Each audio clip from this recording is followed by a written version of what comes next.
Hormuz প্রণালী বিশ্বের তেলের দরজা। আপনি কি জানেন পৃথিবীর তেলের একটা বড় অংশ প্রতিদিন যে সরু জলপথ দিয়ে যায় তার নাম কি? এই জলপথের নাম হরমুজ স্ট্রেইট। এটি এমন একটি গুরুত্বপূর্ণ প্রণালী যা একদিকে পার্সিয়ান গালফ আর অন্যদিকে গালফ অফ ওমানকে যুক্ত করেছে। ভাবুন তো, সমুদ্রের মাঝে একটা ছোট্ট দরজা, আর সেই দরজা দিয়েই প্রতিদিন হাজার হাজার তেলবাহী জাহাজ চলাচল করছে।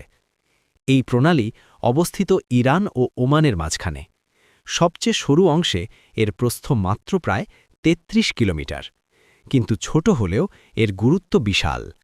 বিশ্বের প্রায় ২০% তেল এই পথ দিয়ে পরিবাহিত হয়। যদি কোনো কারণে এই পথ বন্ধ হয়ে যায়, তাহলে সারা পৃথিবীতে তেলের দাম বেড়ে যেতে পারে মুহূর্তের মধ্যেই। সহজ করে বললে, হরমুজ প্রণালী হল বিশ্ব অর্থনীতির একটি গুরুত্বপূর্ণ জলপথের ব্রিজ। এই ছোট্ট প্রণালী নিয়ন্ত্রণ করে বৈশ্বিক জ্বালানি সরবরাহের বড় একটি অংশ।